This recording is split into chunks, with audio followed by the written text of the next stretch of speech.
shit, man. We are here, man. This is a big moment, bro. Like, I've been waiting to talk to this guy for a minute, man. You know what I'm saying? But, yo, man, I'm gonna introduce you and all that. But, yo, man, it's good to see you, bro. Likewise, man. It's a long time coming. We've been waiting to get on here and chop it up. You probably been waiting on me, but yeah, that timing. They say timing is everything, man. So yeah, I mean, we gotta, we gonna manifest that and all that. But yeah, man, let's get started, man. Hey, yo, man, welcome to the 280 Plus podcast. I'm your host, Lowe's Def, and I'm here with a real special guest today, y'all. Yo, my man, yo, tell him who you are, man. Introduce yourself. What's up, man? My name is Z.Rich, recording artist, creative entrepreneur, founder of High Off Life. Yeah, man. York City native. Yeah. To the world. Happy to be here, man. What's up? Chilling, man. Yo, it's good to have you, man. Like, you know, I just talked about, been wanting to chop it up with you. And I remember I seen you at it was a big tournament in our hometown, Trambu. And that's when I first had kind of got started. And then I said, yo, man, we gonna chop it up, whatever. And he was like, yeah, and my perception of it was like, and not even nothing on you, but I was just thinking like, nah, yo, Z.Rich ain't gonna want to come on if this is like a fly by night type of thing. You know what I mean? Like I gotta put in work, you know what I'm saying? Like, and it ain't even no, like, you feel like you better than me or above me, but it was just on some like nah, like I could tell like you was just like, let's just wait that out, Los, you know what I mean? And then I'll chop it up with you, whatever. But like, I don't know, what was you you had any perception of that? Or yeah, and credit to you.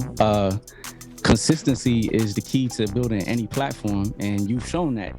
Not that's not the only thing. I also think like doing media and this stuff, I've been doing it for so long.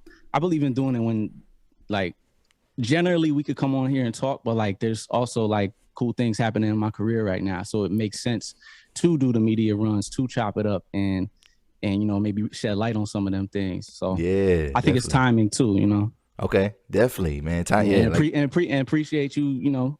It's been a little while since then, but just being patient and not like some people I think can take that to heart, and it shouldn't be that way. Like, if you look at artists or actors or anybody, they do their promo runs when they drop an album, when they're doing a new movie. Like it's a method to the madness. So yeah. Like always you want to have something to talk about. You don't want to just be up there just to be up there. Like I feel that, and I respect that. You know what I'm saying? So, yo, man. So like we talked a little bit about well, I mean, y'all might know.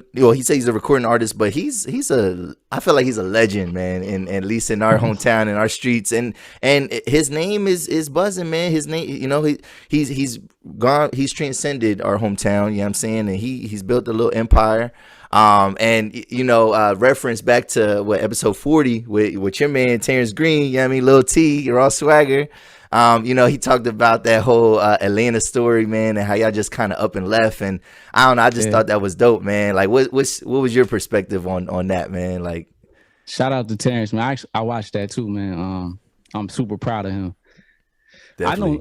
I mean, the truth is, I've known Terrence since we was like little kids, like great, like definitely grade school, hooping all the time, running around like at each other's house, like his family. Calls mom's mom. I love her. Like, that's family, man. So it's funny. He grew up out east in the city where me and you were from. Yep. And like in high school, he had kind of went to a different high school, and we at York High. He was going to Central and hooping and everything. Yep. And I was at a point in my life. I don't know what all you're gonna ask, so I don't want to skip too far. But nah, you good. I had been doing my thing in the city for a while. He had been doing his thing. Really just in PA. Okay. And I remember I was working at Exclusive Music. Shout out to Echo. Yeah.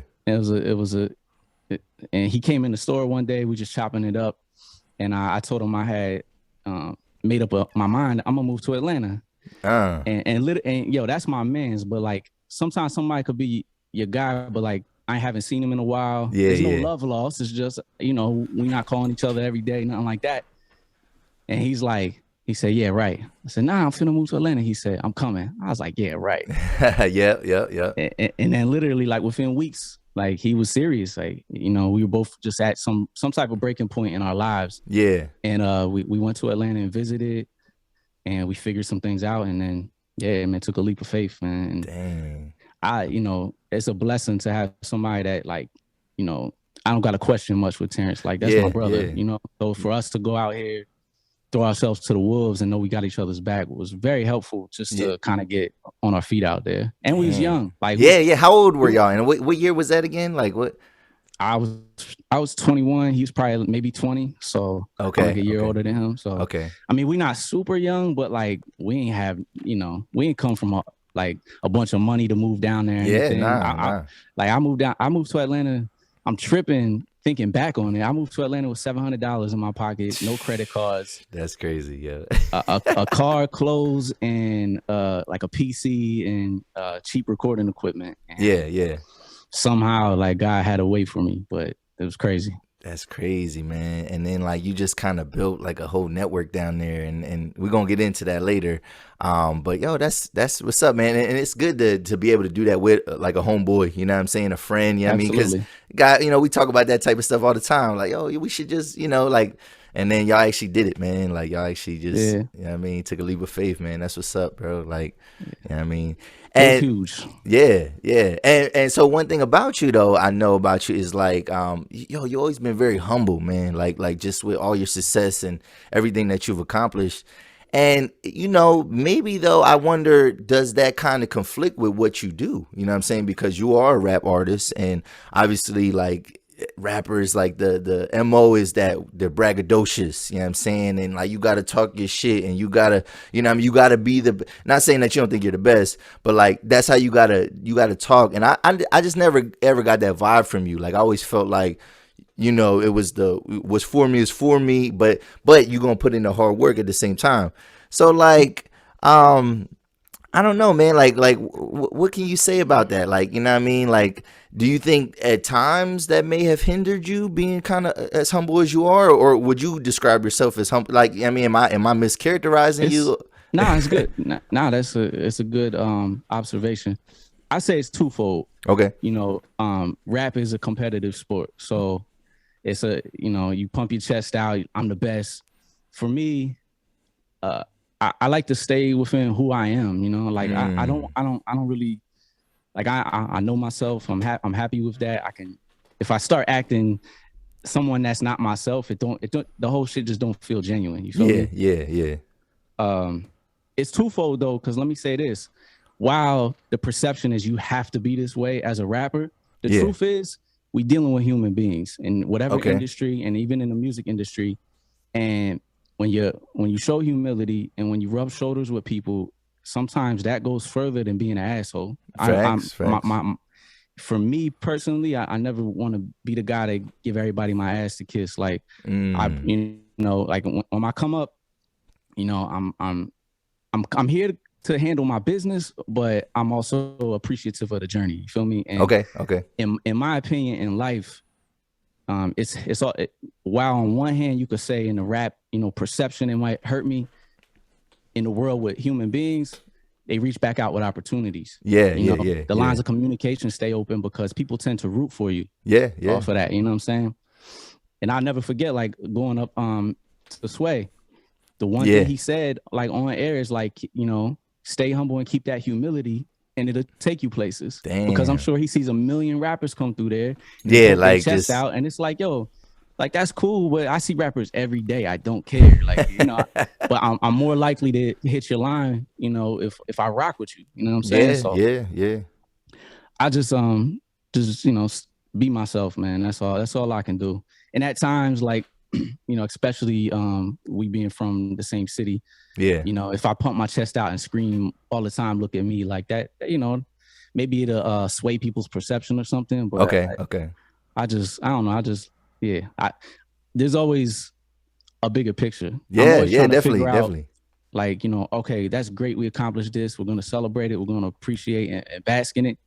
But I'm also trying to get up here. Oh, they just did this move. How do I get into this side of the business? How do I learn this? Like, so being forever a student. Definitely. And that's good, because like what you basically saying is that, just the music itself and you being an artist, that's only a vehicle for all these other ventures, you know what I'm saying? And that's kind of where we're at in society anyway. Like you can't just have one one stream. You know what I mean? You can't have one trick. You can't be a one trick pony out here. You gotta be able to do this. You gotta be able to do that. It's a fact. Yeah, you know what I'm saying. So and, like, to speak to that, like the time we in right now, the pandemic proved that. So like, if you, let's just say there's a lot, I got a lot of artist friends. If you was an artist, and I got friends that do touring and everything like that. Yeah.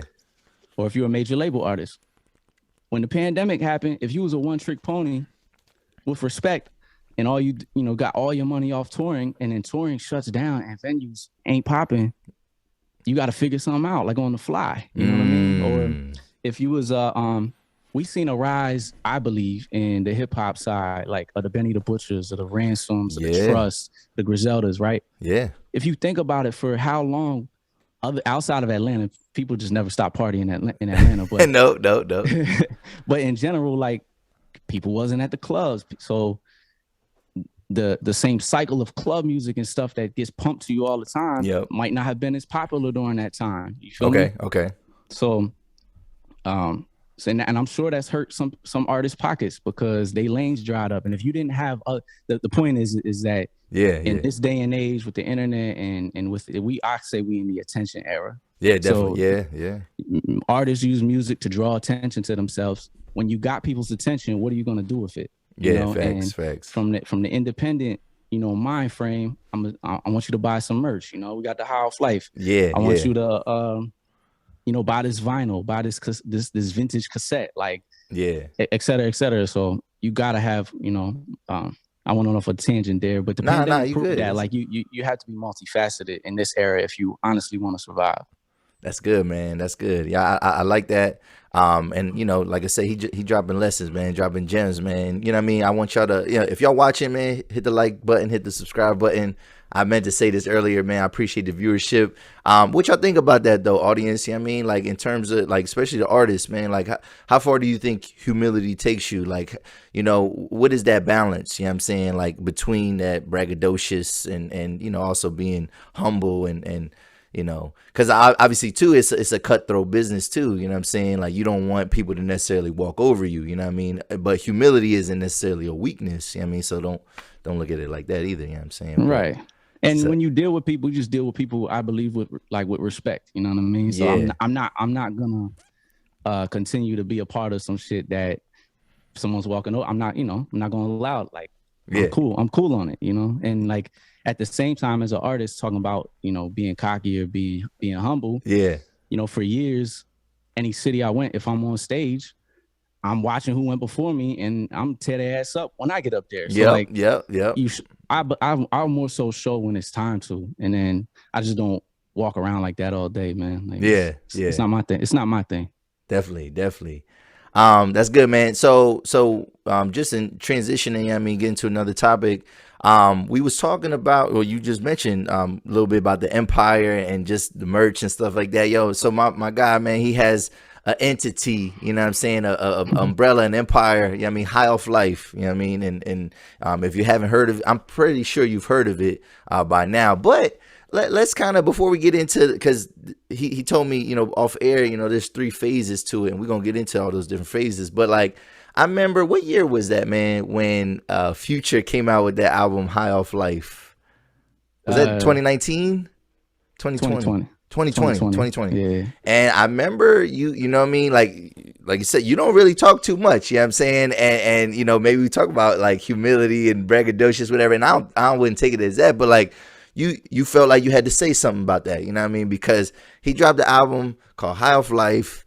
You know what I mean? He's an Atlanta artist.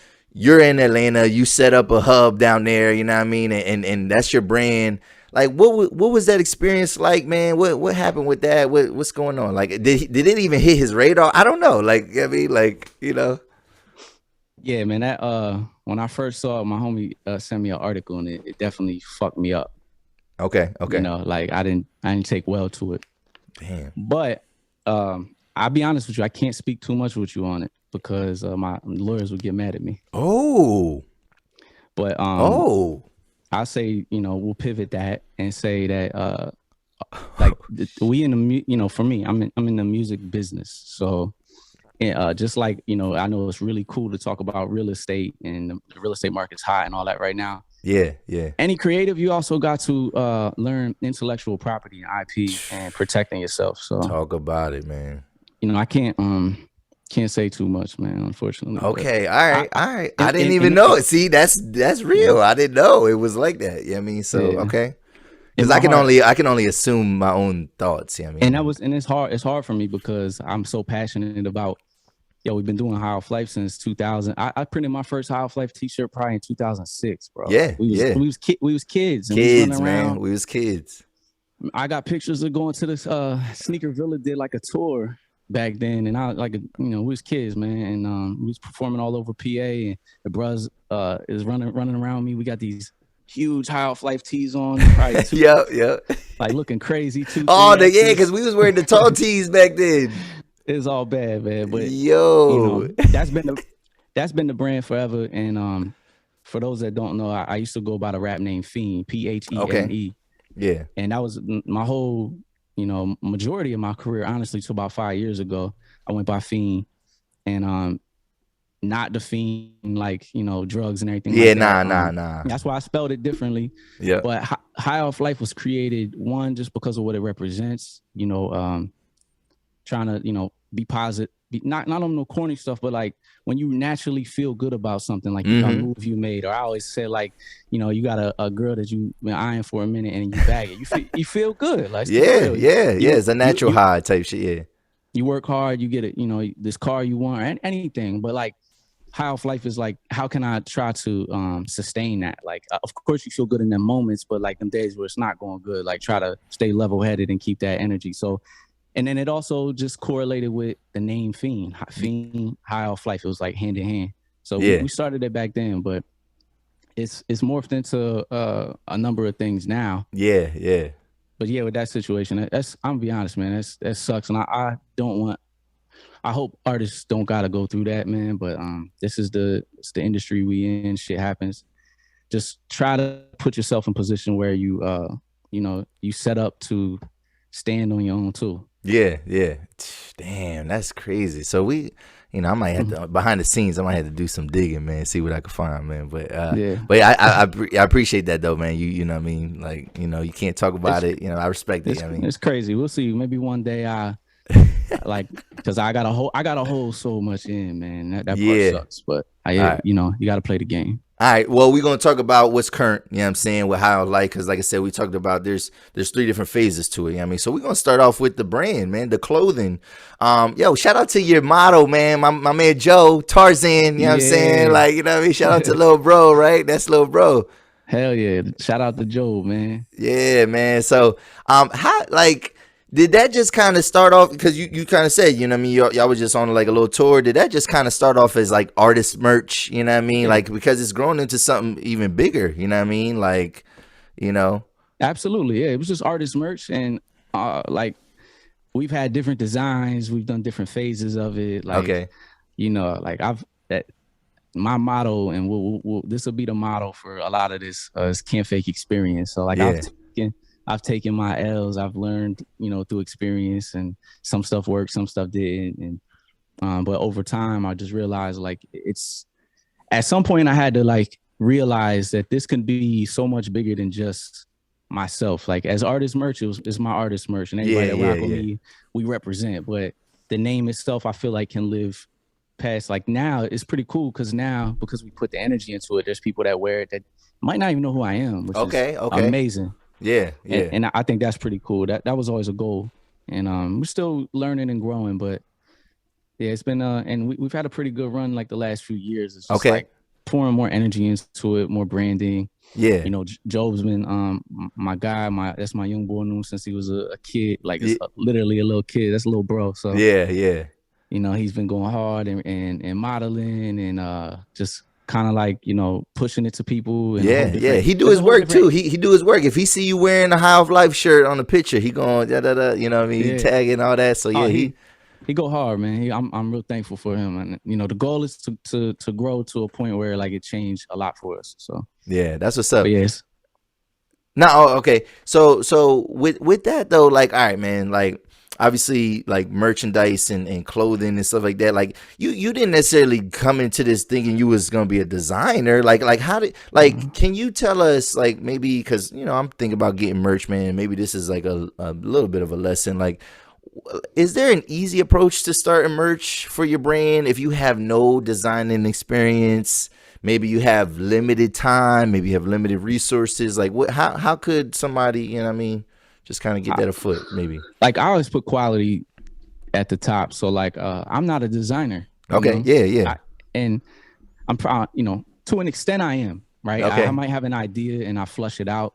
But like if I can't get it to where I want it, I have no problem paying somebody far better than me at what they do to try to execute the idea. So, and it's been that way for me, like even early on with, my covers and my logos and like, I'm trying to find somebody that's really dope and I might have to pay a little more than I want to sometimes. Okay. But I always feel like people recognize that even if it's subconscious, people recognize that you care about quality. Yeah. You know, so I would always get that like with the old mixtapes and stuff like, yo, your cover's crazy. Like, this is fire. Yeah. And it's like, yeah, it should cost me. But, I did that to hopefully have that effect because everybody's doing covers. Everybody's an artist. Everybody got a clothing line. Yeah. To answer your question, to stand out, if you're not a designer, maybe you have an idea, hire somebody that's really good at what they do. And the internet, you can find anybody now. Yep. There's a site, Fiverr. If y'all don't know, you could do stuff like that. And it's hit and miss on Fiverr, but Fiverr's a cheat code. Like you might come up with a crazy design that you can run with for a year or two, just off $5 on Fiverr. Like it's actually crazy. It's crazy. That's a good gem. And then shout out to Fiverr, man. Yo, give me a check or something, man. Right. and then probably the other part is think about what will resonate with people. Like High Off Life kind of sells itself, so we got a little lucky. Thinking of that early. A very universal name. Everybody can kind of get behind that type of stuff. Yeah, but for sure. And then you might have a brand, and there might be like, what is it? You always got to think of like, this is all marketing and branding. Like, what does this represent? Okay, so what design or what can we put together that would speak that to the average person? And maybe create your merch off that, because you want it to resonate with people where they feel good about representing it. It's like, it goes a long way. That's good, man. That's good. So next phase, man, we're gonna talk about is the label, man. High Off Life Entertainment. I do my little research, man. You got the roster, you got yourself, obviously. You got the Conetiks, which that's an engineer and production duo, right? Yeah. Shout out to Temp, okay. I wasn't sure if you knew. I know Temp, and I don't know the other gentleman. Who's the other gentleman? Conetiks. Okay, all right. He from Philly, but I met Conetiks down in Atlanta. Okay. Like early on, and we became, that's my guy. So and it's funny because they met. Temp wasn't down there at the time, but they met years later virtually, and they formed a duo, and they like it. That's the squad now. Like we talk every day. Yeah. And just side note about Temp, and this we could put a YouTube card on here. Like this made a reference to Temp in my episode with my older brother. My brother Cass. Cass. You know what I'm saying? Yeah. And he talked. You know how Cass was, man. Like, he just real aggressive. He said that was a bridge that he burnt. With like in terms of production with Temp or whatever. Like I don't know. I just thought that was kind of funny. But we had a lot of time in the studio. That was a wild era, man. Shout out to Cash. That was a wild era. We was off. Temp had a studio on Belvedere out west. Okay. And it didn't matter what time of day it was. People throw rocks at his window. Wake up, it's 4 a.m. Like really fresh off the block, going in there to record. Like I feel bad. Temp during that era didn't sleep. Yeah. He had so many personalities coming through there. It was crazy in there.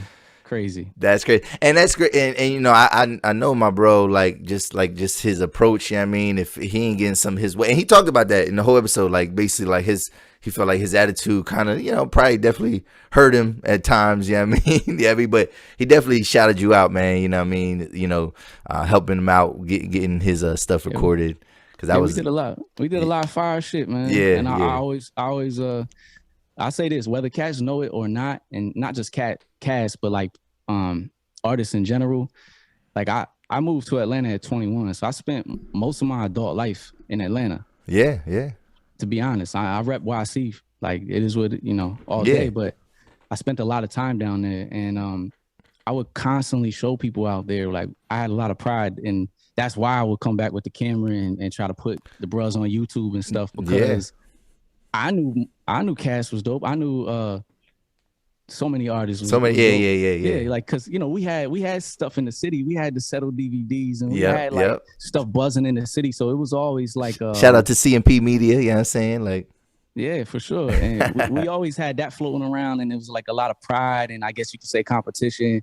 You know, it kept everybody on their toes. Yeah. But like I would always show that stuff to people that I'm just meeting, and they'd be like, "Yo, this is insane," because in Atlanta, there are some spitters, like don't get it twisted. But I remember early on down there, you didn't come across it as much, because it was like, I moved down there probably during the Snap era. It was like, it's very radio driven. Okay. But people would still appreciate East Coast hip hop and lyrics. Yeah. So I would show them, you know, the bro spitting and everything. People would lose their mind, man. Okay. That's what's up. Took pride in that, you know. That's good, man. That's good. So you know what I mean? So you got the Conetiks, and they got a lot of good credits, man. they've been working with some people. Like, what are some of like the biggest like names and you know that they've worked with? I mean, definitely the biggest one so far is probably they did a record with Benny the Butcher and Stogie T, who Stogie T is a big artist in South Africa. Okay. And yeah, basically they did one of his singles, and Alonda Rich, who is the next person you're probably. I was gonna save her for last. You know what I'm saying? But. Yeah, so Alonda Rich is amazing, and basically we just always try to make music. And the thing about what makes the squad work is that we're all at a similar place in our careers and life. When you get deep into the industry, it's very easy to try to chase the industry, try to chase validation. Yeah. You know, and for producers, that might mean constantly sending out beat packs and hoping you land on a project. So like, just for the average person, they may or may not know this, like, let's say an album traditionally has like 13 songs on it. Okay. There's probably thousands of records getting submitted to try to make it on that album. You feel me? Great. Yeah. And then not only that, there's records getting submitted that from producers and songwriters that's signed pub deals to labels. So they're gonna get probably put ahead of the pack versus guy off the street. Yeah. So it's a hard game to play. But I'm thankful for them, because I came up with Temp. You know, I've been doing music with Temp since we were teenagers. Okay, yeah, facts. And you know, Mar's been doing music for a long time. He's around the same age. And they're just at a point where like they take so much pride in doing music with me, with Alonda, with the family. And they're not so concerned about like chasing this shit for validation and all that, man. And I've seen a lot of that living in Atlanta, and it's a gift and a curse. It can run some people into the ground, because you're going so hard and you feel like, damn, I'm not making it, but my bro over here just got a deal. Now he on tour and he doing this. And it's like, damn, I'm over here. And it can leave. I've seen a lot of people stop making music and they bitter, and they should have, you know, you got to check yourself almost and gain perspective. So I say all that to say the bros trust me. We trust each other. Yeah. We have fun making music with each other. And it's cool because like the record that they did with Stogie T and Benny, it came about where like we was just cooking on our own, and we had Alonda already had a hook on it, and the song was fire. Yeah. So, you know, I had a relationship with Stogie's manager, and we just chopping it up. And I don't know, this is the A&R in me. I'm just like, man, I feel like this would be perfect for Stogie. So I sent it over. They were like, yo, we need this. Like, you drop everything. Don't send it to nobody else. We need this right now. So then, you know, we figured it out. And what's so dope about it, and if you think I'm humble, the Conetiks is so humble, you just won't. They barely even post. Like, they don't care. They happy, you know, raising the families and just doing what we love. Yeah, I seen Temp. He's on Twitter. He said he hates Instagram. Like, he was gonna just post on Twitter, and I'm like, I'm thinking like, maybe he's just a reserved type of guy. Like, you know what I mean? He's super reserved. Man. He don't care. He just. The brothers just want to do what they love, and we celebrate the wins with each other. Like, let's not get it twisted. Like, we happy when we make these moves. So What's also cool about that is Temp is an engineer. Okay. And he started as a producer, engineer, and we used to rap back in the day in York. And we had a mixtape together that won an award, and we did a lot of fly shit. Yeah. Temp also mixed. So Stogie T was like I said, look him up. He's a big artist in Africa. Yeah. He's actually signed to Def Jam Africa since we put these songs out. That's hard. That's crazy. He had a single with another huge artist in Africa named Nasty C. Okay. He's like a A-list like rapper over there. Yeah. That song is extremely popular over there. And Temp got engineer credits on that one because he mixed it. And then we produced, it's called Animals with Stogie and Alonda. So that was a big win. The Conetiks got 3 placements on Our Kind of People on Fox, which is super dope. Yeah. They produced for me. And then like I've had records like that Temp's produced with Mariba, who's a touring artist. I think signed to Interscope. She's incredible. And we've worked with a bunch of other people on the underground like coming up, man. That's good, man. That's what's up, man. And we'll definitely get into that because that's a whole nother aspect. But then the last artist, I mean, kind of highlight this artist, Alonda Rich, and that's your lady, right? Yeah. Okay, all right. And yo, man, like, so, she is, doing some big things. You know what I'm saying? She had a #1 Billboard gospel album, right? Is that correct? Well, she's not a gospel artist. She was featured on one. Okay. But so the album, she was featured on it, and it is it went number 1. She got 2 plaques in here from working with. It's an artist named MC Nice that's in that lane, and he do his thing, man. So okay. Yeah. No, go ahead. Now I won't cut you off because then I'll go on my rant. Oh, okay. Well, all right, let's get it. Like, did you meet her down there? Like, or is that somebody somebody from around the way? Like, dang. She's from PA. Oh, okay. Yeah, so I would come back a lot. She got roots in Harrisburg area. Okay. And she's from Williamsport. Okay.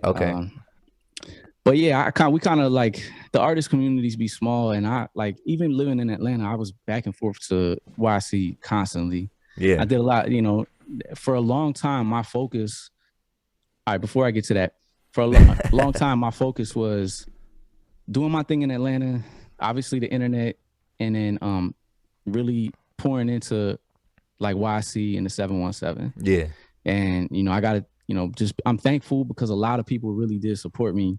When my main focus for so long was just like holding the city down, and I screamed YC on everything, 717. Yeah, and, won a lot of awards out here and things like that. Did like so many shows, opened up for a lot of artists out here. Yeah, I say all that to say like I was always tapped in out here. We always did our events. 2022 will be our 10-year anniversary for our toy drive, which also started as a concert. Nice. Shout out, and we can get into this later. Shout out Tino, my partner on High Off Life, and that as well. Tino Conquest, is it? Yes, sir. Yes. Okay, yeah. I always see he be at like anytime. I always see him at events. Yeah, he always the groundwork. I mean, he always doing something. I mean, like. I want to give him his flowers, and I'll get to that. But so I kind of knew Alonda and just like would see her around, but it wasn't nothing. And then she was actually in Atlanta and doing some work, and we had a. Like we knew about each other already, so like we wound up doing a record and being in the studio, and then just friendship grew from there, and then here we are, man. So that's what's up, man. That's what's up. But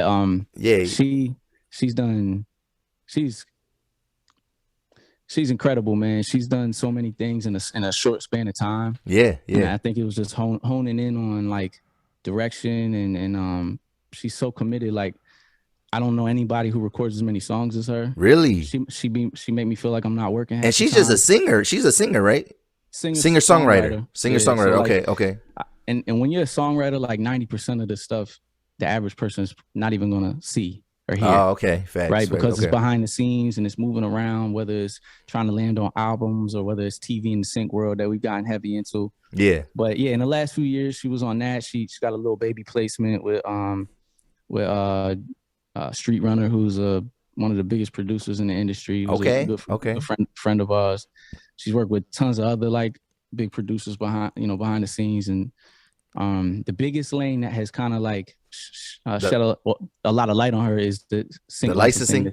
Yeah. Ooh. So yeah, talk about that, man. So and we talked about that a little bit off the air and stuff. But yeah, that's like you said, like, and I don't want to cut you off, but like just a transition. So talking about, now another lane that you've kind of gotten into is this licensing and you keep talking about placements, and the audience might not know what you're saying, but like, getting their songs onto these TV shows, like onto the soundtracks of these shows, whatever. Like that's like that's major, because that's, if I'm not mistaken, that's royalties, right? Like that's, you know what I mean? And is it in perpetuity? Is it like, you know what I mean? Is it a finite amount of time? Like, but like, that's just crazy. Like talk about that, man. The whole licensing, lane and all that.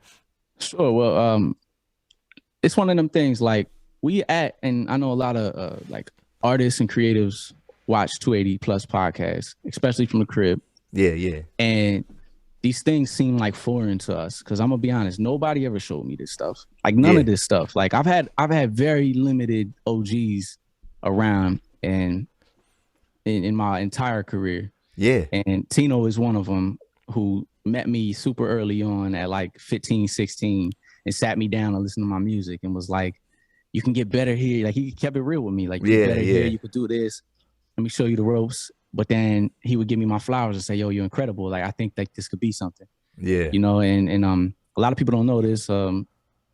Tino Conquest, who I'm referring to, has been around in my career the whole time with High Off Life. Okay. He actually moved to Atlanta with Temp first. And we all was supposed to go. So we was in YC grinding out crazy. And at one point, the like main core of our squad that's always in the studio every single day was Tino, Temp, myself, and Grump. And that was an amazing era. And that's around the era when I did my first mixtape. Okay. That the first mixtape that really did something. And so the seed was planted early when the bros went down. They were older than me. So when the bros went down there and made that move, I was like, that's an option now. Like, and sometimes I'm saying all this to stay on the licensing topic for now. Yeah. Sometimes we need to see that it's possible. Right. So Atlanta opened up a lot of things for me on that end, to see that it's possible and to want to get into that lane. And so I've always wanted to do it. I got some terrible contracts early on that I wound up not going through with. Because I believe in, even then I didn't really know what I was doing, but I'd figure out a way to get to some entertainment lawyer and get some advice or something, or tap in with somebody. Again, for what it's worth, being humble, maintaining relationships, and then being able to pick up the phone like, hey, I got this situation, man. Like I need some help on, and then being kind enough to be like, yo, I rock with you. Like, send it over. Let me look at it. Free legal counsel. That's lit. Yeah. And free ain't always good. I keep it real. Yeah, but early on, when I ain't have nothing, sometimes I just needed somebody to help me look at this. Yeah. So, so the last few years, I want to say this first, and I'm gonna give somebody from the crib his flowers. Super Jones. Super Jones did a movie. Super Jones. And that's my man since we was kids out east, snot nose. Super Jones did a movie called God Bless You, and he tapped blew up. Me. And it blew up, and he believes in me, and I did all the music on God Bless You, which that might not be the typical idea of placement like a with a majors, so to speak, right? Yeah. But I got a song in there called Spending Lots. It's my most streamed song I've ever had. It was the intro music to the film. So the Shazams is through the roof on that song. Many people love that song. And heard it. A lot of people heard it from the movie, man. So that's a placement. You can start right here with the people around you. You know what I'm saying? Talk about this is gems, man. I love it, man. I love it, man. And and we got like CMP Media at the crib. Rest in peace, Ryan Ross. And we have special people right in our own backyard that you could connect with and be like, is there anything that I can do to help the project or work with you? So. That was a big thing for me. And yeah, Super Jones, God Bless You, Play Lotto Studios. That joint's at like 3-point-something million views for the record. That's why I say it's a big deal, because a lot of people have saw it. But yeah, the sync licensing where we are now, my most recent placement literally a week and a half ago was on Power Force with Tommy. And that might be the hardest one too. Do you watch the show? I watched the show. All right, we're gonna talk. All right, then we'll say that for the end of this episode. All right, that's what's up. Yeah, that's like a huge. That's that's huge for me, man. Cause like stuff like that, you know, I would dream one day that I could do stuff like that. So to be, it's dope. Do you watch all the shows that you're placed on, or is that part of the placement? Like yo, I'm gonna pitch it to this. You don't, or you don't know where it's gonna land. I'm gonna be honest. It's not so pedestrian to me to get placements that like right now I'm still in it. So like if I get one, I'm watching shit. I want to know what's going on. Yeah. I gotta see what's Maybe one day it'll, you know, get to a point where there's so many that I'm like, I can't watch, you know, I get to it or something. I'll have somebody watch it. But for me, I'm watching the shit. Like, like I gotta like it might not even be your genre of show. Like, you know what I mean? Like I'm watching that. Because we had some songs on Sisters on BET. Oh my God, I'm out here watching Sisters. Like I'm watching Sisters. Huh? I'm like, man, this is why am I watching this? Now I'm hooked to the storyline. Like, damn, they done got you. They done got you. See, part of the placement. Like me, it makes them money too, or it builds their audience. Yeah, I'm saying they don't even realize it. And it helps you though, because as a creative, by watching it, you know, I might not make the song specifically in mind for that show, but it's putting me in mode. Just like when I sit down and create, like, okay, it's a picture now. You can, these are common themes and stuff. But okay, Alonda has 20 something placements over the last like 6 months. To be honest, oh my God, I got 7 right now over the last like 6 months. The Conetiks got a few. We work with a music licensing company out based on the West Coast called Love Pulse Music. So big shout out to them. And this is everything I'm saying is years in the making. Like, you know, the licensing business for people that want to get into it, it's very good to be able to, if you want to play that game, you got to be able to pump stuff out at a fast rate. Okay. It's best either you have an engineer that you constantly work with, or you got to be self-sufficient. Okay. Because there's times where somebody might hit you and yo, we need this 5 song, this tempo, these topics, and we need it tonight. What? And the people that win are the people that can turn that around. So you've been under the gun, like on the deadline for something like that. What? All the time. If you want to play that game, so there's a lot of other people competing. Oh, because they're not looking at your old catalog. They want some new shit. They want some. I mean, it's a mix. Like so a music sync like library. There's music libraries, right? Their job is to work with creatives and play middleman to deal with big networks and music supervisors. Okay. And music supervisors will tap in to people that they work with, libraries to source music for our favorite TV shows, video games, movies, commercials, etc. Oh, I would love to be on Grand Theft Auto if I was a rapper. like, I mean, that has to be like right. Because you know they don't make they make one every 10 years. You know what I'm saying? So you should. That's a bucket list for sure. For real, that's a bucket list. Yeah. But that lane is amazing. But it's also there's things you gotta think about. You gotta have all original music. You can't be out there having samples. People get sued for stuff like that, and it's not you can't play around with it. Yeah. So buy your beats or lease your beat, or you know what I mean? Even that, like you could buy and lease a beat, but the producers out here using samples that you get sued for. Oh shit! So you on the low, like you don't even realize, like. Well, a lot of. Well, not like you as the artist, you don't realize what your producer did. I mean, like. You should read like whatever comes with it, and you should sign agreements or contracts that say if there's a sample or not. It's important to know them things, and there's a lot of horror stories in the music industry. Food for thought, y'all. Food for thought. Yeah, and then also it's a last thing, and I'll leave that lane alone. It's a numbers game. Okay. So, you know, you're gonna get more placements if you have 200 songs in the library than you're gonna get if you put 5-10 songs in a library. Yeah. And it was hard for me to make the transition because I like have like a lot of artists, I'm sensitive about my shit. Like I have a emotional tie to my music. I want to like really say shit that's on my heart and my chest in my music a lot of times. Yeah. So to just pump it out at a fast rate never I've made hundreds and hundreds of songs in my career. Yeah. I used to be able to do that. Now I'm like more calculated. I want to put more into every bar. Yeah. This lane has helped me, and I give Alonda Rich a lot of credit. I watch her literally do 3 songs in a sitting in 5 hours or whatever. She is crazy. We gotta get her on one day, man. I gotta tap in with her. It's ridiculous, and but it helped me because she don't write. I guess for singers it's a little different, but she hears it and then she figures it out. She does melodies, she puts words to it. So I've started to more do that with my music. And specifically, so for Z.Rich, I write my shit and put my thought into it. And sometimes they call it freestyle, but like you just get in there, you have an idea, you flush it out, you just do it and go off a feeling. Yeah, I do more like go off of the feeling for the sync stuff. So a lot of punching in though, like you know what I mean, like you got this, all right, got this, that's I mean that's how people make music now. Like that's how it is. Yeah, like so 2 bars. That's how Jay-Z makes music for real. Yeah, I mean that's how he always made music. Like you know, like yeah. That's real. That's what's up, man. It's a dope lane. And one more thing, because I don't want to just talk about it. Like I told you before we did this, like it might be, cool to talk about it, but like the successes of it, but also like the educational side. Yes, definitely. And I don't mind giving some gems out. Music is about you might see a lot of articles and stuff coming out right now. People are selling their catalogs, right? Yeah, what is that about? Making millions. Yeah.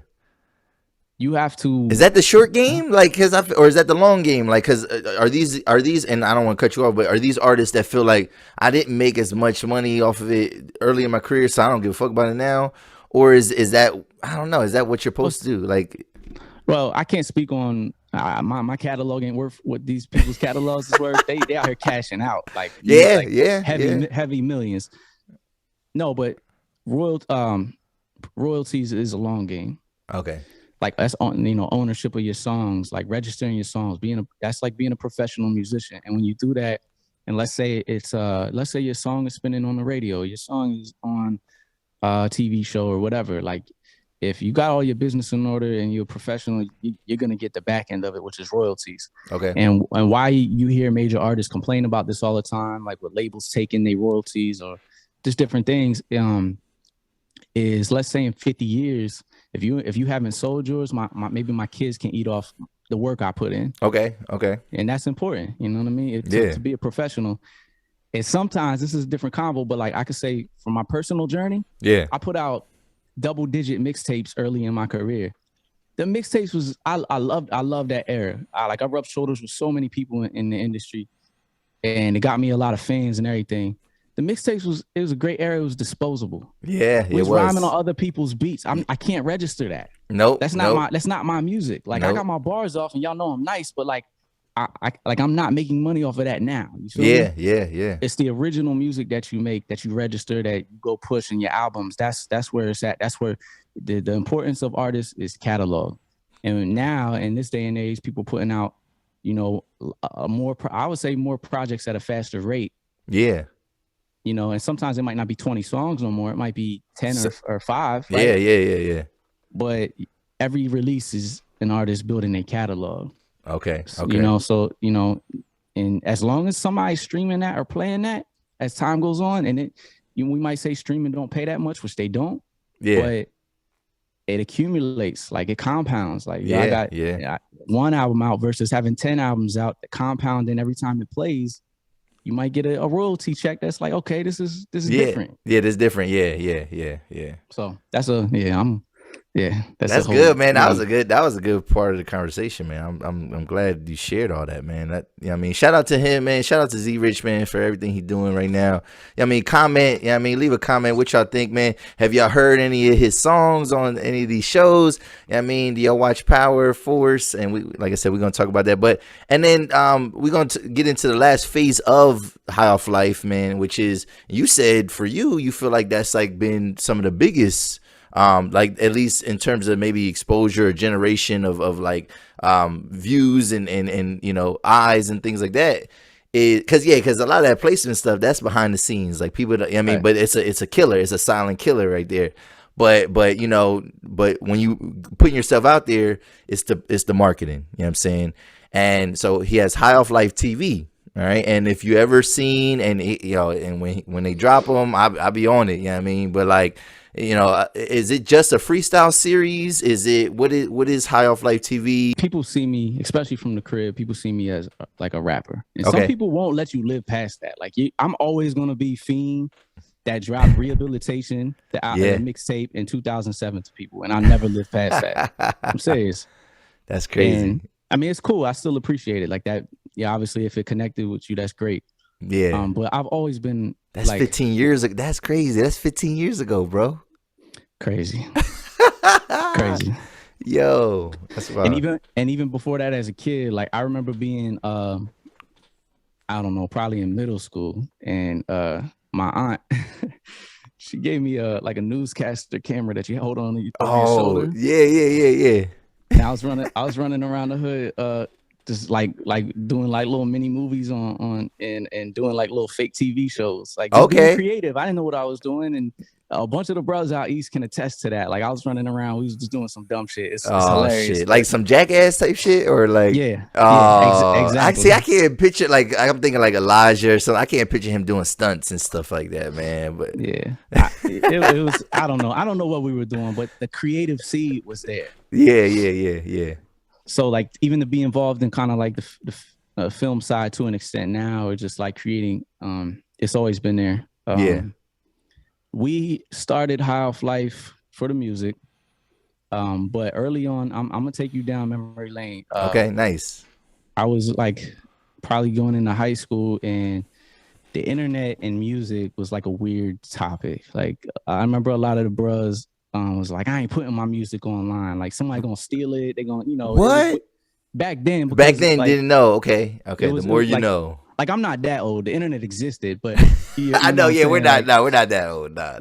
But people was just a little more like, because it wasn't the Instagrams and everything like now, and it wasn't Spotify and Tidal and all that. It wasn't that. It wasn't that. Yeah. So there was message boards, forums. Okay. So early on, even I was still just my main thing was hooping in the city, and he's nice too, y'all. He's nice. I was. Oh, you lost it, cuz you. I still got a J. Okay, well, yeah, you know what I'm saying, like. But I found my passion during that time because I would hoop, and that was my first love. But then when I be at the crib, eventually my mom had got like a real cheap computer from Walmart, but it gave me access. Okay. So once I got online, my mind is curious. I'm trying to figure things out. I found some message boards that dealt with rap and hip hop. There was a site called rapmusic.com. Okay. I started going on there. We would make songs. We would post the songs, and there'll be message boards, and people would comment and everything. They used to do battle tournaments, so I used to battle online like super early on. Oh, okay. And they would do prizes and stuff. So like, it might give away money for the winner. They might give away, a gaming system. Who knows? We was young, so it was fun. It was competitive, and for me, it was a way to hone my craft. Okay. And deal with people that.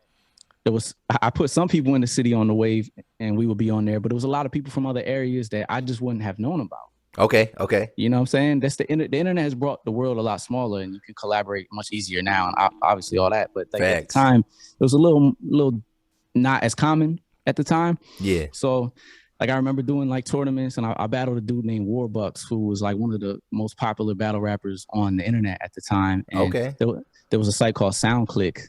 Before SoundCloud, there was a site called SoundClick, which I think is still up. Okay. And we would upload our music on there, and like we charted like top 1 and 2 on the whole platform for a week straight. And this is like this. I'm saying this matters because here I am rapping for my friends, but then I go online and I discover this whole other world, and I'm battling, and now 5,000-10,000 people a day is listening to me. Yeah. And it was different because I'm getting hate, I'm getting love, like, but it opened my mind up to that world. Yeah. And I say all this to say, I met amazing people online that wound up being like legends in hip hop, like today. Like who? My first couple mixtapes had beats from a dude named Chasing Cash. Okay. Who is a multi-platinum popular producers. Lil Wayne, Drake, Eminem, the list goes on and on and on. Okay. His partner in music when he came into the game was Hit Boy. Just to bring it. Bring it back. Yeah. But like he was just a kid in New Orleans. I was just a kid in York, Pennsylvania, and we sending files back and forth. And he produced like 4 or 5 joints in Rehabilitation. And then on another mixtape I did, The Power of the Internet. I didn't know one day this dude would be like a legend. He's a legend in his own right. Like right now, you can look him up. And And then there was a lot of other people too, man. And even when I moved to Atlanta, there was people that it's so weird, but at that time I had met online battling, like Nestle, who's a rapper in Atlanta that's battled and has a name for himself. Okay. There was like an artist named Laws that once I moved to Atlanta, he wound up getting a deal with Justice League and Warner, and then brand partnerships with big brands, and they put him on tour, and it was just crazy how, like, I'm saying, let's just say all that came from just like the internet or whatever. Yeah. But during that time, I know I'm getting long-winded, but during that time, you good, man. I don't usually get to hear you talk, so this is good, man. And I never talk about this, so I'm happy to do this with you because I want to give people a back. I feel like over the years, I haven't done much media in the 717 period. Okay. And when I have, like, you got a podcast where I've watched your episodes and you dig and you want to know origin stories and things like that. Yeah. I appreciate that. And I said earlier that we didn't have a lot of OGs. Yeah. So maybe there's a kid from the city right now that's listening to this that don't even know who I am. Yeah. That can listen to this and it can plant a seed for him. Yep. That's why I'm I want to go down this rabbit hole with you. Yeah, definitely. Keep going, because people bro. don't get to hear me do it. So yeah, I had a website I started called spitraw.com. Oh. And we did back and yo, listen. These domain names, rapmusic.com, something like, I'm like, man, what? I wish I owned that. You know what I mean? Like, I'm about to tell you. So like spitraw.com, I used to throw battle tournament. I took a page out the book of rap music and .com, and like we did our own tournaments and we did prizes and we had tons of people on Spit Raw. There was people from the city that was on there, like involved in some battling, and we just had fun with it, man. We was honestly like young high school kids. Okay. And life happened, and I started to take rapping a little bit more serious out and like being outside. You know what I'm saying? Yeah. And the city, where we from, there's a lot of things pulling at you. Yes, and definitely. You can be, somebody look at me like you're not in the streets, like, but when you young and it's all around you, you get pulled in that direction. I'm very thankful to this day that I didn't go too far down that path, but I definitely was outside to an extent. Yeah. I think damn near anybody that grew up in the city that walk out their door, it's like it's right there in your face. At the very least, you an accessory to some boot. You know what I mean? Like the way the legal system work, like it ain't nothing to catch a truck. You know what I mean? Like, and to be. And we think it's, and to us, like I've realized as I've gotten older, it's like normal to us, and like we get desensitized because a lot of stuff has happened in the city now. It's crazy now because the gun violence is worse now, and the young's got to go. They're going through trauma at a very early age, which is it's sad. But like finding this online world and all this was a major blessing. But like at a certain point, I got pulled away from it a little bit, and I was like just running around with the bros, like we outside every day. And the website that we ran, it had so much traffic that it crashed, and they were trying to make us spend mad money at the time in my mind to keep it alive because there was too much traffic. They couldn't hold it. I had to pay for a bigger server. Yeah. And I got to a point where I was like, I don't got time for this shit. Like in hindsight, I wish I would have held on to it. You know what I'm saying? Hell yeah. I didn't know it at the time. I was doing media. I was building a platform. I didn't know it. Didn't know it.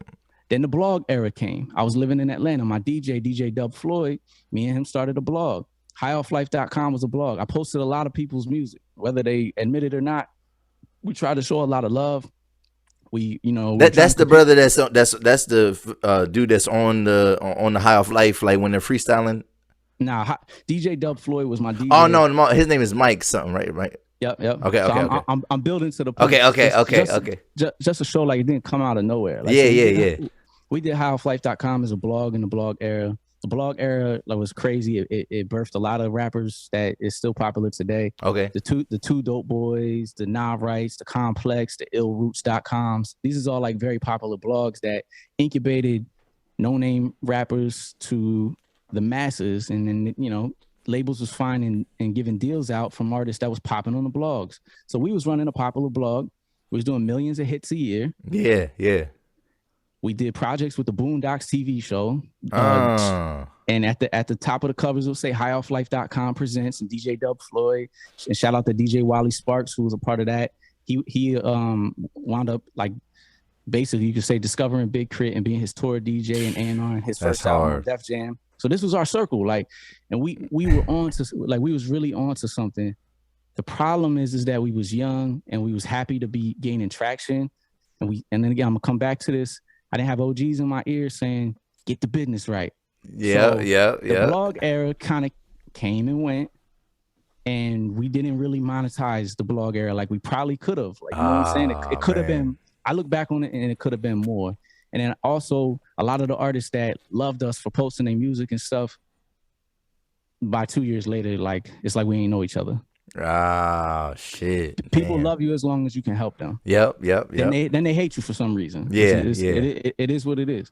So eventually, fast forward, and I'm going way forward now. Me and Mike Sick, I had dropped my last album as Fiend. It was called Revelation 717.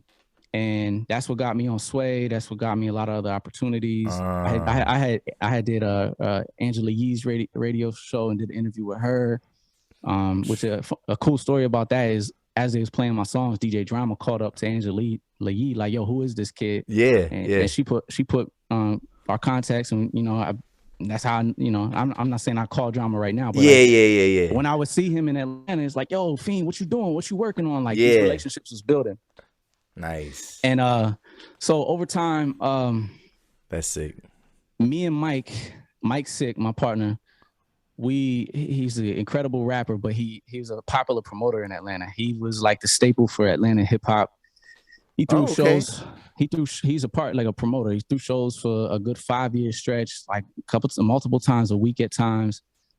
He gave a lot of stage opportunities for a lot of artists. Okay. He partnered with brands. He's done. We've done stuff at A3C and thrown our own stages for multiple years. I know A3C. Yeah. We threw our own shows at South by. You know what I'm saying? We was kind of like, I was really all in, and we was like basically putting together our own shows and touring. And with his expertise in like how to move around and go to different cities and book a venue and throw your own show, and then I had mine. Like, I threw my first party when I was like 16. Like, I've always had an entrepreneurial spirit. I learned a lot from him, and we would route our tours. So like, and I still had a job at the time. So on the weekends we go to Florida. We'd be like, we're gonna do Daytona Beach, Jacksonville, and Gainesville. Okay, it's all in the same lane. Yeah, and it was an incredible time, but it was a lot of work. The one thing we took from a lot of that is we had to go to New York. We had to go to South by and Texas. I had to go to LA or whatever to get opportunities to really rap. Yeah, Atlanta got mad opportunities, but it's not the first thing you think of with bars. Yeah, no. You're right. So we just came to a point where it's like, yo, because he's a promoter, we know all like these amazing like rappers, lyricists that's always around us, that, we do the same shows, we do the same bills.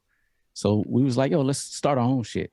So we went to a couple radio stations in the city. They didn't see the vision. We said, fuck it, we'll do it ourselves. And we actually partnered with Live Hip Hop Daily, which is it's a podcast network in Atlanta. Yeah. And that's where we basically got our home base, and we film out of, and we do our thing in Atlanta to this day. Nice. But we're like 3-4 years in. But we just was at a point where like, we'll do it ourselves. And consistency, just kind of like what you're doing, man. I think we had a small convo about it. If you're consistent and you get the right guests, and if you put quality first, it can grow. So like that platform, we're like 80-something episodes on the freestyles, and we do interviews, do ciphers. Nice. Sometimes are you doing interviews on some of them? I've done a couple. Mike is you see him on stage, bro, he's so natural. Like, I seen him at King Street Jam. Like, so he's a beast, man. So like he's the on air for now. Okay. I've done some, like we interviewed Freeway Rick Ross when Echo brought him to Atlanta. That was cool. Yeah. And then man. So and then it's not my focus, but I got pretty nice with the camera, and like by doing that, I hit a wall where it was like, I would push everything away except rapping at a certain point. Okay. And I realized like if I open myself up to doing these other things, because I actually like doing them. Yeah. I can probably get further because I can barter and I can bring more to the table and I can have leverage. Yeah. Okay. Okay. So like over the last couple of years, I shot a video for Ransom, shot a couple videos for Dark Low, and I got some rappers. Like I shoot for myself, I shoot for Alonda Rich. There's some other rappers. Shout out Low Badget in Harrisburg. Shout out to Doughboy Philly, who's in Atlanta.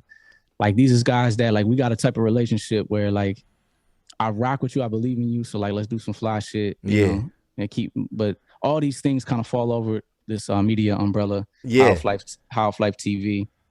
And then I'm gonna fuck your head up. I started a platform in 2016 with a friend of mine. Shout out to Big Scheme, who's always been in music. He used to rap, and then he got into management. He managed GI the General out in Lancaster during forever, and then GI's like main run. Okay. So me and him had started this platform and we will post like artist content and shit. Yeah. And I'm fast forward. I'm not gonna get long winded on that one, but I fast forward to now. We are 1.2 million followers on Facebook. Or 500 million video views in, 500 million views. And we posted a lot of artists and had a hand in a lot of artists kind of like getting traction. So we help artists create a conversation around their music. Yeah. I can't never promise anybody you go viral. Like virals, like it's an interesting world that we're all so fascinated by, and everybody wants to go viral, but that's a whole nother thing. But yeah, we've had a good track record of doing that. And what's that platform called? What's on? Born Famous. Born Famous. Okay. Yeah. All right. Yeah, so all right. So what? So it's a full. I'm sorry, but it's a full like digital marketing company at this point. Okay. So it houses High Off Life Marketing, houses High Off Life TV. Yes. But then we also have other platforms that we can incubate and push content out. Okay. And try to get shit to pop. And any artist, it should be multiple ways you push your music. You shouldn't rely on one thing. Like like, let's say you do reach out to Born Famous, you work with Born Famous. That's one outlet, and it could get you a lot of views. It could get you like not that many. It depends it depends if it connects with an audience. And just to throw this out there, like this is all part of a bigger convo, which is leverage, and it's the business, right?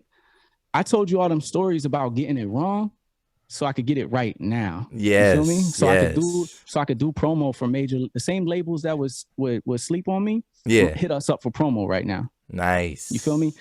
There's A-list artists right now that have went viral with us early in their careers before the world knew about them. That's crazy. And we've maintained relationships with. Some, they treat it like it never happened. They give you my ass to kiss syndrome. Yeah. That's tough. To each his own, but it's built an incredible amount of leverage and relationships. All right. Which now it ties into everything because like we putting out our music, so I can tap in with people I couldn't do before. Yeah, definitely. So, all right, so you kind of started talking about this, right? You're talking about you got this marketing company. Can you just explain, and maybe it's my perception of things, whatever, but like, can you explain what actual marketing is? Like, what do you offer to people as opposed to people trying to, make a quick buck and to offer, like, I put in quotes, paid promotions, you know what I mean? Or even the spam pages that, if I post something and I put certain hashtags, I constantly get some like, oh, post to this, whatever. And you'll get, and I'm just like, I this is what I do. I like to test that. I just look at the person, the post, whatever that they put on there. And yes, that page has apparently a bunch of views. But then when I actually click on the actual person's, video, it didn't seem like it resonated. So like what do you offer to people as opposed to just, a girl twerking on the on the story and saying that she's doing paid promotions? Like what are you giving people, man? Like what is that? Like can you just quick, I know that's a big topic, but what is marketing, man? Like, and what do you guys, like I said, what do you guys offer?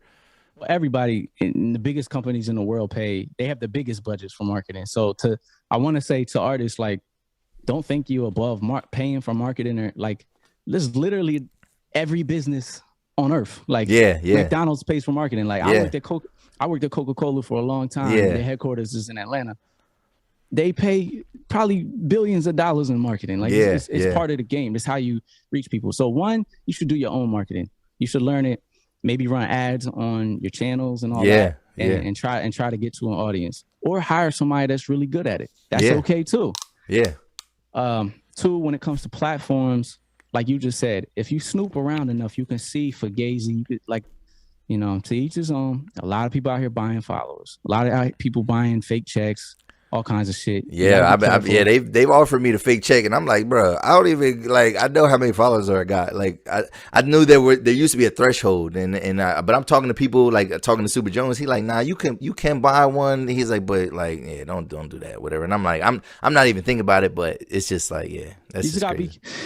You gotta be careful, man. And a lot of so many people want the look. It's the perception. Okay. It's the attention era. Yeah. And like I get it. But like, you can click around. I'm just give you one example, and I'll leave it alone. But like, a video on IG got 50,000 views when you look at it, right? But you click the likes, and it got 10 likes. Yep. It's not even like numbers. Analytically, it's not even possible. Yeah. You feel me? Like if that many people are seeing it, it's gonna have way more engagement. Like, you know what I'm saying? And comments too. So you just got to be careful. There's a lot of legit platforms. Yeah. That posts everything, like that posts music, that posts health and beauty shit, that posts fitness. So you just got to look for like people that have legit organic followings. Okay. So the reason why what we have works is because it's an organic following. Yeah. It's real people. If they really like it, it could go viral, and you could look through the comments and it'll have thousands of comments. Okay. Or if it doesn't hit, we are, all these social media platforms is algorithms, so like, don't be too cool to respond to your fans. Yeah. If somebody comments on it, try to comment back, because it tells the system that this is people are engaging. He's a part of the network. Yeah. He's a part of the network. He's engaged. It's like the algorithms will say, oh, more people are talking about this. We'll show it to more people. Yep. You know what I'm saying? Facts. So yeah. What makes us different is just we've built an audience that like appreciates independent artists, bars. Okay. I mean, we kind of post everything, and I had to get to a point where, like, as we're building all these things, I'm only one person, so I try to utilize the team around me, and it was the hardest thing probably for me to learn, is to learn how to delegate, because I'm like, I got to do everything. Like, I'm so hands-on. But like, that'll hurt you at a certain point. Yeah. So so like now, like, if artists from the crib, we reach out, say you watch the 280 Plus podcast, and if you're looking for promo, we'll try to work with you and bring it down some. It's super reasonable. But yeah, you can post your video on there. We try to amp it up and put something that'll grab people's attention. Literally watch a post change someone's life. That's crazy. Yeah. And the audience is heavy. Granted, it's not going to do that for most people. Yeah. You going viral is getting lucky. And I never put nothing. I say this, man. Everything I'm saying, there's not one way to do this. There's so many ways to do this. Yes. Somebody that we could look at and say, everybody writes this person off. He could go viral tomorrow. Yeah. And he's out of here. Yeah. We in the wild, wild west of the internet. It's a whole different ball game out here. Facts. But I'll say this, that when it comes to building platforms, it's about the value you can provide. We know we can provide a certain value. So yeah, that the sweat equity, the time put in, like High Off Life freestyles, they got to get edited. We got to hire, like, I used to shoot everything. I don't shoot everything no more. So okay. We got to hire video guys. Like, there's the staffing. There's certain things that go into this. You might have a platform and you paying to be at a spot. Okay. So like, once I provide enough value, and I know if you're going to be on here, my audience is going to see it. Yeah. That's a value. So like, that might be more, that then I'm like, okay, I'm going to charge you, because I know my value. I know what this could bring you. I've watched this one freestyle change somebody's life. Yeah. So, it does. But then it's not one size fits all. Cause like, if that's your model, right? But then tomorrow you can get, I don't know, Beanie Siegel on here. You're not going to charge beings to be on there, right? So definitely no. Hell yeah. I'm like, yo, fam, like and like if you really want to fast forward a platform, you might even pay I might pay somebody, come on, yeah. So now you as a platform owner are financially invested, not only time, but you've invested in your marketing and bringing people on. At a certain point, like, okay, my audience is at a point where I might have to tax you a little bit, and that's okay. Yeah. And we tend to think sometimes that like everything should be free, but like then how does anybody survive? How does like, it? And other people don't view it like that. When you're in a big city, I said, I spent my whole career, my adult career in Atlanta. Cats is out here taxing, bro. It's a city of jugs. Yeah. You know, I try to be reasonable about like anything that we do, and we have integrity with it. That's and I try to be reasonable, but you know, there's a lot of taxation going on in the industry. So So we're gonna wrap up that with the High Off Life TV. I just wanted to know, what is your highest viewed freestyle? Like, is it like who is your highest viewed freestyler? Is it Daylyt or no? Londynn B is at like 1.3. Oh, the shorty from the rap show, the one that D Smoke won, right? Yeah, Netflix Rhythm and Flow. We call Rhythm and Flow. She's super cool. We actually caught her. Netflix had aired like the first 2 or 3 episodes of it because they did it in segments. Yes. And we did that freestyle, and I think only the first 2 or 3 were out. So at that time, like when she was in there, she was telling us like, y'all have no idea what's about to happen. Yeah. Because she had already lived it. Okay. But the world wasn't like on, and then like it was just perfect God's timing, you know what I'm saying? Yep. And like literally, like we dropping the freestyle, and she's like becoming a freaking star, you know what I'm saying? Yeah. And you know, it's funny. The thing is, I'm gonna go back to something we said earlier. The biggest people we've had on our platform have probably been the humblest people. Like, talk about it, and I'm not trying to persuade nobody no type of way, but like right, yeah. Yo, do what Londynn you want. Londynn B been cool as hell. I sent her some High Off Life gear. She posting it, rocking it. Daylyt been cool as hell. Like he coming to Atlanta, he check Daylyt. Yo, we in the city. What y'all on? Like, yeah, that's crazy. He don't have to do that. You know what I'm saying? So like, and then there's been some people that aren't as big that you lead a platform and act like they did us a favor. It's it's weird, man. Yeah. Doughboy Philly, shout out to my guy. He did 6.6 million views on Facebook on his High Off Life freestyle. Nice. And there's been a lot of other ones that's done a million or millions on social media, and like stars have like reposted it, and that's the viral side. Like you never know, man. Like one person repost your thing, and then a wildfire starts. Yep. Now you go viral on TikTok, and next thing you know, you got a big audience. So anything can happen. That's real, man. That's real, yo. So yo, tune in, man, to the High Off Life freestyles, man. High Off Life TV. Just search that on YouTube. Is there, or do you want people to go directly to your site, or I mean, does it matter, or like the? No, I mean, High Off Life TV. The main place you'll find that is on YouTube. Okay. Yeah, but then we have the websites like highofflife.com for the gear, for the merch. We're constantly rolling things out. And there's a couple websites, whatever, but you can also submit. If you go to the website, you can find a link to submit. Okay. Do you charge for submissions, or is it only after you select? It's I'll be honest, man, we turned down probably like we're very how does that? Oh yeah, because that's another thing too. I've had artists like send me stuff, and I'm like, well, I'm gonna say this, man, because I just like, I don't want to say nothing bad. Yeah, I mean, but it's just like, I gotta like I've always wanted the crib to win. Where we from? Yeah. We really ain't getting many submissions from PA, like from the crib. Okay. And it's kind of, it's a little sad to me because I would think we would have more. We've had straight cash straight cash. Yeah, I mean, that's why I was like, I was always wondering, like, because I know he lived down in Atlanta, and that was the thing. But like, and it was nothing but a like, yo, you down here? He said you want to do one, say no more. Let's do it. Like, it's love. That was, I'm gonna be honest, that was early on. Like we was like, he was we were building. Yeah. And then at a certain point, we got to a point, like I said, we have staffing and stuff, so we might, so it might be some business involved. It's a thing, like you never know until you shoot a shot, and we just see what's up.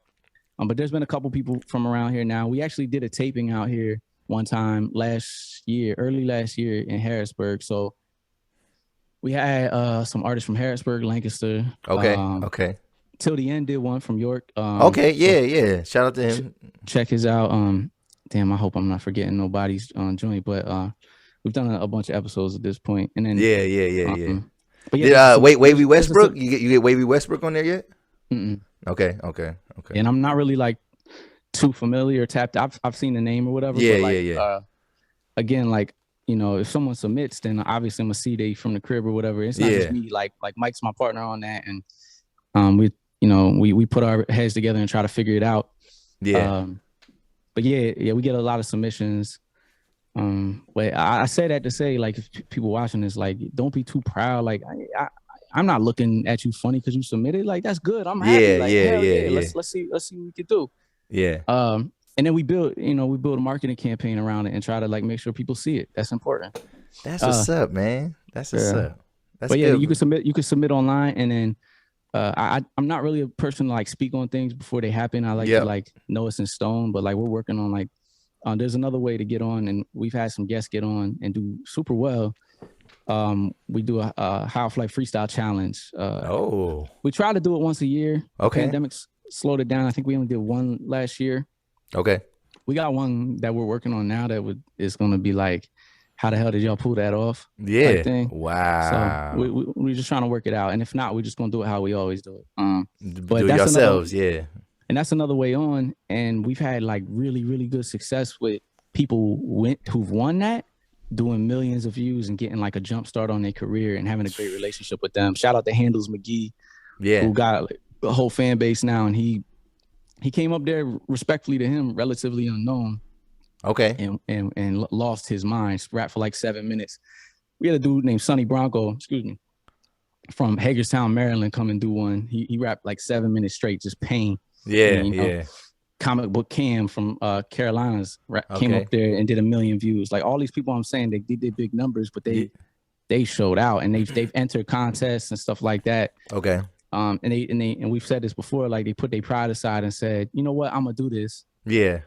And next thing, like Mozzie, there's a dude named Mozzie, not the one from the West Coast, but there's another one in Atlanta. He did like 3.5 million views on his. He won a contest, did the freestyle, went crazy viral. Like there's other pathways on. So if you want to stay in tune, like we will be doing one soon, and just stay in tune with us and shoot a shot, man. You never know.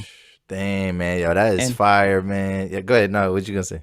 And if nothing else, it's content for you because we're in the content era. So if you get your bars off and you feed, your base, like there's nothing wrong with that too. So just get busy. Yeah, man. So yeah, I mean, in the comment section, yo, if y'all have tuned into any High Off Life freestyles, man, shoot in the chat, man. What's your favorite one? Something like that. Real good conversation, man. We kind of wrapped up the High Off Life stuff. Maybe we could shoot the shit a little bit. It's springtime, man. Tomorrow it's my son's birthday, man. My son's turning 8, man. And you're a new father, right? Correct? Yes, sir. That's what's up, man. Yo, so like what? All right, so we're gonna pivot into like a TV show, right? You know what I mean? I don't know if you've seen it, whatever, but have you seen Bel-Air? It's on my to watch list, so don't spoil it. I won't spoil it, but it's just this idea though, like, all right, you doing all this, man. We just talked about the empire, man. And a lot of people nowadays be entrepreneurs and we're doing all these things and we want to build these legacies. We want to build something that we could maybe pass down, right? Mm-hmm. So, but I think too, maybe because maybe we're not from that wealth, whatever, maybe we don't understand, maybe there's a different dynamic to that, right? So how would you feel, right, just as a father, and like just say, and maybe your daughter doesn't want to, or your other kids in the future don't want to be involved in music, whatever, but like how do you think just you would feel that if you built this legacy and you want to pass something down, and then like you get rebellion from them because like with rich people, I feel like there be that dynamic where the kids, they don't necessarily want to follow in the family business. You know what I'm saying? Would that disappoint you a little bit? Would that be, or they just want to make a name for themselves? Or would you kind of force what you got going on to pass on, or would you accept it like, all right, man, my kids just don't want to be doing that? You know what I mean? Because that's a narrative in Bel Air. Yeah, I mean, there's they're rich and I feel like obviously like Uncle Phil's kids. I mean, they're wealthy. They grew up like that. You know what I mean? But like there's certain things like you could tell like there's rebellion because they want to make their own way. You know what I mean, shout out to Hillary Banks. You know what I mean? But it's like it's not fitting the family image. Right. You know what I mean? Stuff like that. So how do you think you would kind of react to something like that? I guess it's too tough to tell because you got a baby. You know what I'm saying? I mean, I have my view of how things go in my world. Okay. But every parent is different for everybody, right? Yeah. I'm gonna try. She's like my daughter's 10 months old. It's changed my life all for the better, man. I love every day of it. I spend a ton of my time like just playing with her and just like appreciating the moments, right? Yeah. She's around me doing music all the time. She's around her mother doing music all the time. Like she's probably gonna pick up a lot of that over these years to come. Yeah. However, it's not. I want her to just walk the footsteps that's meant for her. You feel me? Like I'm sure she's gonna learn a lot being around us and might gravitate towards it. But like I'm not. Yeah, I'm impartial. And I know the business is she'll, God willing, always have us around to like guide her on that. But the business is ugly too, man. It can do a lot of, it's not necessarily a good thing for everybody. Like you got to be a certain type of person to like do it and be in it and sustain like and keep doing it. So if she wants that path for herself, great. If not, like I want her to find the passion, whatever that may be at some point, and then like we'll be here to help you walk towards it. I agree with that. I think if I it's funny because my son, he's 8 years old, and he thinks and he's like one of my biggest supporters. I mean, I know he can't really subscribe, he can't like it, stuff like that, but he knows that I do this. I mean, and he gets a kick out of it. He's like, I can't. He told me the other day. He said, I can't believe my dad's a YouTuber. You know what I mean? And he be asking me like all the time, Dad, so how many subscribers do you have? How many subscribers? And I kind of explained to him about monetization and things like that and how many subscribers I need. And he's just like, well, almost, Dad. Like so it feels so good. But like I know he wants to, like he always talks about wanting to do like YouTube videos. He wants us to start like a gaming channel. And I'm like, one day, I mean, we could probably do that, whatever. But like it feels good. I mean, but like it feels good too because I know he kind of wants to do that type of stuff. You know what I mean? So but yeah, he's watching, you know what I mean? And so it's like it feels good. But if at the end of the day, if he wasn't into it, I wouldn't. I don't think I would feel some type of way. It would just, it would be, that's my legacy, and he don't necessarily have to pick up from where I left off, whatever. So yeah. And then last thing. Oh no, you was gonna say something? No, I'm with you on that. Okay, so last thing, man. I guess then, and we could talk about it a little bit. Power. So you got a placement on Power. I mean, that's a big look. I remember I shared that shit's crazy. So I'm watching this one, and I'm kind of up and down on Power. Like, first Power, I felt how I felt about it. I'm still not watching the second Power. I'm just not doing it. Raising Kanan was crazy, you know what I'm saying? And then Tommy's, I was like, all right, I'm gonna watch it. I'm gonna give it a look, whatever. Like, and I haven't talked about Power Force yet on this platform. But I'm watching it, and I'm like, every week I'm like, this one is crazy. Like, I mean, like action packed. Like I'm like, this is like, I think this was the essence of the original Power at first. You know what I mean? And then it kind of got weird, whatever. And but like, so how you feeling about Power, man? Like, what's any it's crazy. Like, now the narrative, I feel like, it's whatever. You know what I mean? You got this guy just coming out of nowhere. You know what I mean? Setting up shop, but like, it's Tommy don't play, man. Yeah, Tommy don't play. So like I watch, like I see people so opinionated about the TV shows. Yeah, I'm not like the biggest critic. Like if I like something, I'll watch it. I don't watch a ton of stuff. But yeah, I've been watching all the Powers, and thank God we've actually got, the opportunity, whether it's me or Alonda's had songs on BMF. She's had songs on I believe Raising Kanan. So like, we watch it obviously because of that. Yeah. I've seen some people hating on the Tommy joint. Really? I like it. I like it though, man. I think at first people didn't like the fact that this guy went to a brand new city. You got to introduce a whole new cast. Yeah, whole new cast. It takes time to build characters. Yep. So yeah, I'm glad they didn't try to rush all this in episode 1. You know what I mean? Like, and you be like, who is this guy? Who's this guy? Who's this guy? Yeah. I like it. I'm enjoying it. It's a little outrageous at times, but it's power. Like what power hasn't been outrageous? Like facts. I seen a meme the other day about Tariq talking about he's the only person to like do all these things, and he what do you say? He just walks. Like you just never see him. Like he never drove. He's just everywhere all the time. Like, yeah, right. It's a TV show. I know. Yeah, like they be taking and I guess that's supposed to be funny, but I'd be like, all right, that's not. That's like low hanging fruit type humor. You know what I mean? Like that. I'm enjoying it. I think the last couple weeks is the action stepped up. So the action is crazy. Just have fun watching it, man. Yo, he's getting everybody out of here. Like, you know what I mean? He's not playing with nobody. I'm like, yo, this guy's like, you know what I mean? And then the whole dynamic, I think, like, I think he looks at that Diamond dude as like another version of Ghost. You know what I mean? He misses Ghost, bro. He misses his brother. I think they did a good job casting Diamond. I think he's killing his role on there. Yeah, I think he's doing good. And I'm interested to see with his actual brother and his son that he don't really know about. Like I can't wait till that like reveals itself. Like because he gave the money back. Remember he gave the boy the money back. Like nah, I don't want to do it. But like what's the angle? Because obviously he knows who his dad is, but his dad don't know who he is, and that's just wild to me. Like but they planting the seeds there. Something's gonna happen. Yeah, something's gonna happen. They've shown like little glimpses. Yeah. So go. I like what they doing. I like what they're doing with that. I'm gonna say this. I'm gonna shout out another TV show that I feel like a lot of people don't know about. I had a song on a TV show called Swagger. Have you heard about it? No, what's that?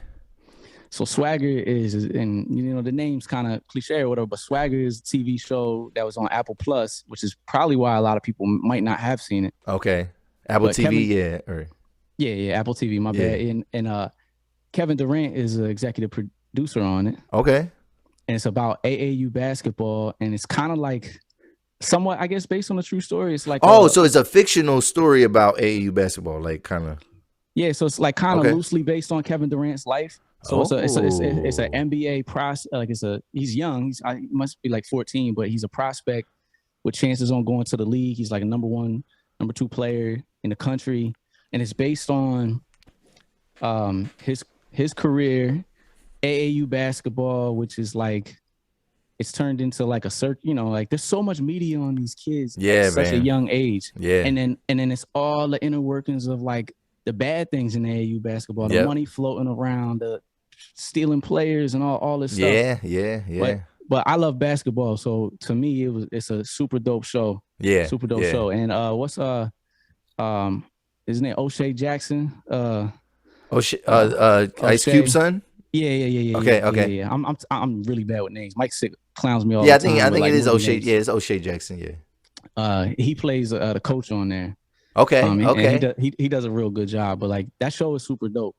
And I feel like a lot of people don't know about it. But if you like basketball like I do, a lot of us do. It's kind of cool. I hope they keep doing it. Yeah. It just sucks sometimes when they get stuck on a network that maybe everybody will get stars or everybody will get Netflix, but.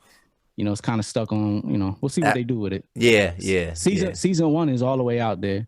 And okay. On one of the episodes, the whole ending credits is me and Brianna Marin, who's also with Love Pulse Music. Okay. And, Yeah. And the marketing. They let our whole song play, like, with the ending credits. It's like emotional little scene or whatever. So it's pretty dope. Nice. Yeah.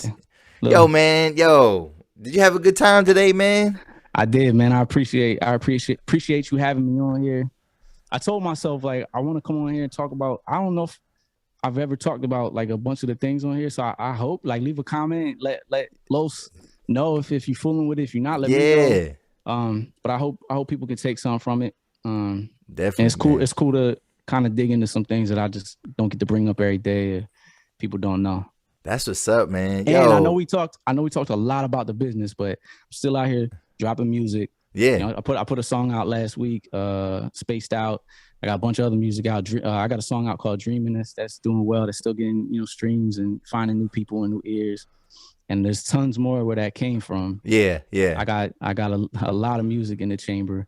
I'm just it's just been a journey for me, you know what I'm saying? And enjoying life, enjoying the, you know, being a father for the first time and juggling these different lanes and kind of putting this big picture thing together. So that's major, man. Yo, this guy, like I said, man, we just talk about influence, man. Like, real influential guy, man. That's all I'll say about that, man. Real influential dude.